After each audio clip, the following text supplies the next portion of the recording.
Does what you're doing right now. If you filed a VA mental health claim, the VA is using a rating system they never told you about. They're the exact formula they're hiding, plus free documents that can help you hit 100%. But if you click away in the next 60 seconds, you'll miss the one rule that's costing veterans thousands per year. Let's go. The VA just made the biggest mental health rating change in 25 years. Now they use a mathematical formula based on 5 life domains, and if your records don't match this formula, you lose. Your VSO doesn't notice yet. Your doctor doesn't notice. And the VA rater isn't going to explain it to you. So in the next few minutes, I'm going to break down the exact formula, show you the new frequency rule that changes every P through free documents I built that map directly to this system. And by the end, you know more than most VA employees. So why did the VA blow up their entire rating system? Simple. It was broken. Okay, seriously, it was shit. We all know it. Old system was based on a Cold War era symptom list that had nothing to do with how mental health actually works. Didn't measure disability. Didn't reflect modern psychology. And veterans were getting screwed. For years of complaints, lawsuits, and pressure, the VA finally admitted we need to rate mental health the way doctors actually diagnose it. This new system can get you a higher rating, but only if you understand the rules before your CMP exam. Because the rater, they're just plugging numbers into a formula. Let's go. Let's go. The VA now breaks mental health into 5 domains: cognition, interpersonal relationships, task completion, life activities, and self-care. Each domain gets a score from 0 to 4. 0 means no impairment, and 4 means total impairment. Now here's where it gets crazy. Your rating percentage isn't based on your diagnosis. It's based on how many domains hit which levels. For 100%, you either have 1 domain at level 4 or 2 domains at level 3. For 70%, you either have 1 domain at level 3 or 2 domains at level 2. For 50%, you need 1 domain at level 2. 8%, you need 2 domains at level 1. 10% is the minimum. If you have a real diagnosis, you automatically start at 10%. But here's the catch, and this is where veterans are getting destroyed. The number one rule nobody's talking about: frequency. The VA now asks, how often do your symptoms show up each month? And here's the threshold. If a symptom happens less than 25% of the month, you get a lower impairment score. If it happens 25% or more, automatic bump. Let me give you an example. You have panic attacks twice a week. That's 8 days a month. That's 27% of the month. Even if the panic attacks are mild, you just qualify for moderate impairment based on frequency alone. And one of the documents I'm getting you is a frequency tracker that lets you prove this to the VA. But first, let's talk about the medication trap. Here's the rule that pisses veterans off the most. The VA rates you based on how you function with medication, not without it, not before it, with it. They call this the ameliorating effects rule. If your meds make you look stable on paper, your rating goes down, even if you're still struggling. Medication only partially controls symptoms. You still have breakthrough symptoms. Side effects cause new impairment: fatigue, brain fog, emotional numbness, weight gain, sleep issues, sexual dysfunction. If your doctor writes patient stable on current medication regimen and stops there, you just lost points. Stable doesn't mean functional. And I'm giving you a medication side effects log at the end so you can trap this month by month. And I know this is a lot, but there's one more rule you need to know. You cannot give separate ratings for PTSD, depression, anxiety, OCD, and panic disorder. Here's what the VA doesn't advertise. They ran a pilot study on this new system. They tested it on 100 veterans before rolling it out.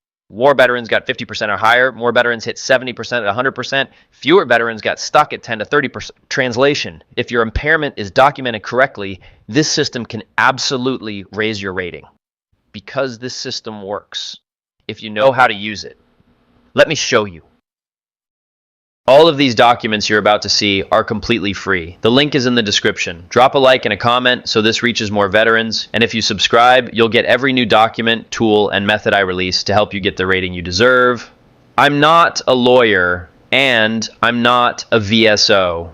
I'm just a Marine veteran who figured this stuff out the hard way, got tired of getting lowballed, and decided to build these tools so you don't have to go through the same mess. Today, we're covering the entire VA mental health strategy pack I created for you. Here's what you're getting.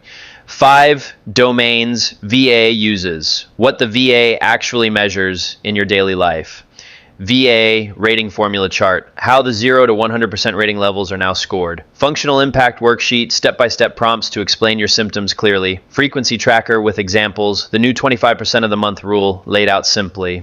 Solve mental health provider, letter template, exactly what your doctor must write.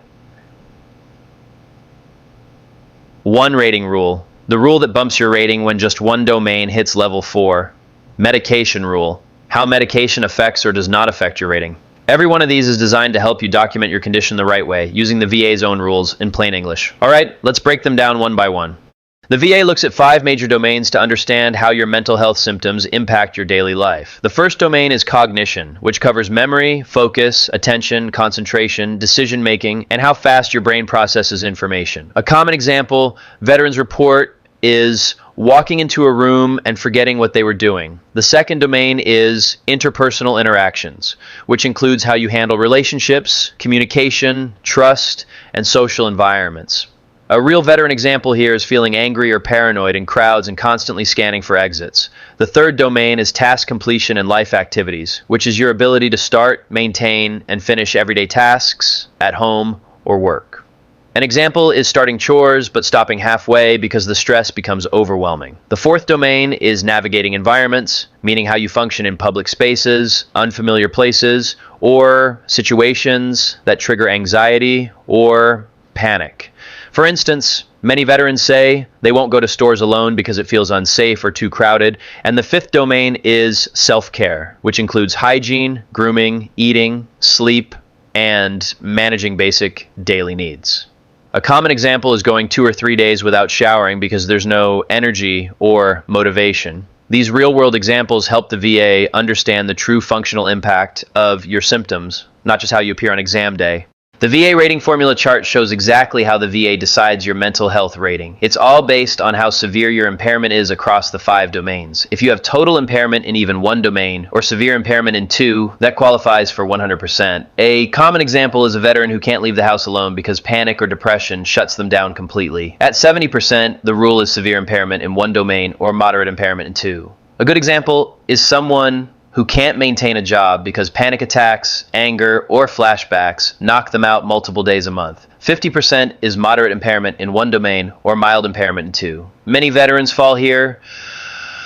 For example, someone who can function on some days but breaks down 8 to 10 days a month, calls off work often, and struggles with concentration.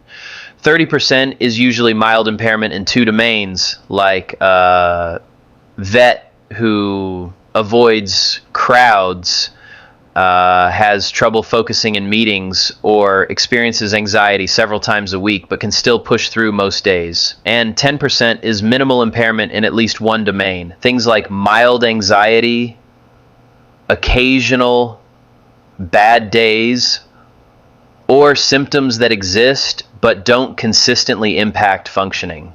The chart is simple. Match your level of impairment across the domains to the rating level. Frequency, severity, and real-world functional impact are what determine where you land. The Functional Impact Worksheet helps you document exactly how your mental health symptoms affect your daily life in every major area. It covers your work performance, relationships, task completion, how you handle public environments, and your self-care. For work, many veterans relate to leaving early or calling off because they can't focus or get overwhelmed. In relationships, a common example is isolating in the bedroom for hours and pulling away from family or friends. For task completion, a lot of veterans say bills pile up because they can't make themselves open the mail, or they start chores but stop halfway due to stress. When it comes to environments, a universal example is avoiding crowded places like Walmart because the noise and people trigger anxiety or hypervigilance. And for self-care, one of the most common examples is skipping showers or meals for days when depression hits. This worksheet teaches you to be specific, to include frequency, and to write down real behaviors, not just symptoms. These clear examples show the VA how your condition affects your actual functioning, which makes your claim stronger. The frequency tracker explains the VA's 25% rule, which means if your symptoms happen at least 7 to 8 days a month, that frequency can support a higher rating when combined with severity and how those symptoms affect your daily life. It isn't just how often, looks at how bad the symptoms get, how long they last, and how much they interfere with work, relationships, self-care, and basic functioning.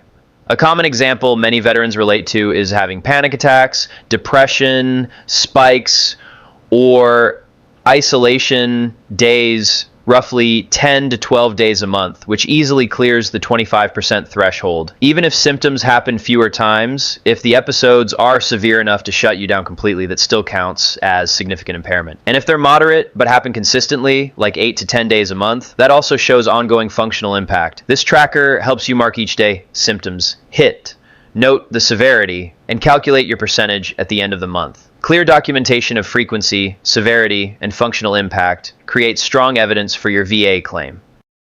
The VA mental health provider letter is the most important document in this entire packet because it shows exactly how your doctor views your functional impairment across all 5 domains. This letter isn't about listing diagnoses, it's about proving how your symptoms affect your real-life functioning day to day. It covers cognition, relationships, task completion, navigating environments, and self-care with clear examples and severity levels. A universal example most veterans relate to is something like forgetting appointments, isolating from family, avoiding crowded stores, struggling to finish simple tasks, or going days without proper hygiene during depressive episodes. The letter also explains whether medication actually helps, how much it helps, and whether side effects make things worse, which is very important because medication does not mean you're better. The provider clearly states that symptoms continue despite treatment and that functional impairment remains moderate to severe. Most importantly, this is the type of medical evidence that can qualify you for a 100% rating when 2 or more domains show severe impairment. Before any CNP exam, you must upload your provider letter along with all worksheets, trackers, and documents directly into your My Health Vet portal, so it becomes part of your official VA medical record. That single step can completely change the outcome of your exam. Well, did this help you? If so, leave a comment below and subscribe so I know to keep going with this free information.